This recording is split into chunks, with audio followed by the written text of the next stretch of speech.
In this short video, we will show you something most people don't realize about what causes us to trip and fall and how to avoid this dangerous hazard. Slips, trips, and falls constitute the majority of general industry accidents and result in back injuries, strains and sprains, contusions, and fractures. A trip happens when your foot or lower leg hits an object and stops, but your upper body continues moving, resulting in loss of balance. But first, let's understand one very important thing that we all have in common. Can you tell what it is? When a person takes a step, their foot comes off the ground about half an inch before it steps back down again. Therefore, anything that sticks up a half inch or more can cause you to trip, and then your momentum can cause you to fall. If you're lucky, you'll walk away with a few bumps and bruises, but for the not so lucky, falls result in 15% of all accidental deaths and are second only to motor vehicles as a cause of fatalities. What did you trip over the last time you fell?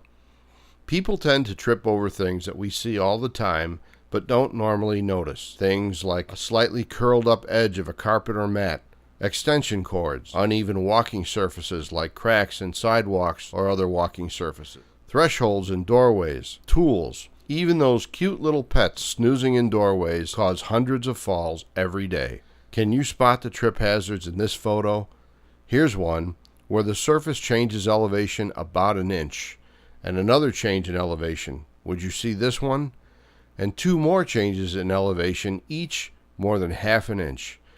Anywhere you see a crack in a walking surface lurks a potential trip hazard. This is a joint in the sidewalk.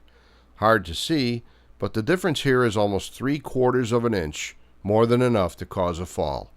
But can you see the other hazard? Here, almost invisible, but the crack should be enough to warn you. The elevation here changes only slightly, but enough to cause a hazard. We can get so used to hazards we forget they're there. This one was painted yellow, but it's been scuffed over so many times it's getting harder to see. A common type of hazard is any area where one type of walking surface ends and another begins, like where carpeting meets tile, or the edge of a parking lot. Sharp, unexpected changes in elevation are particularly dangerous. This one's much bigger than half an inch.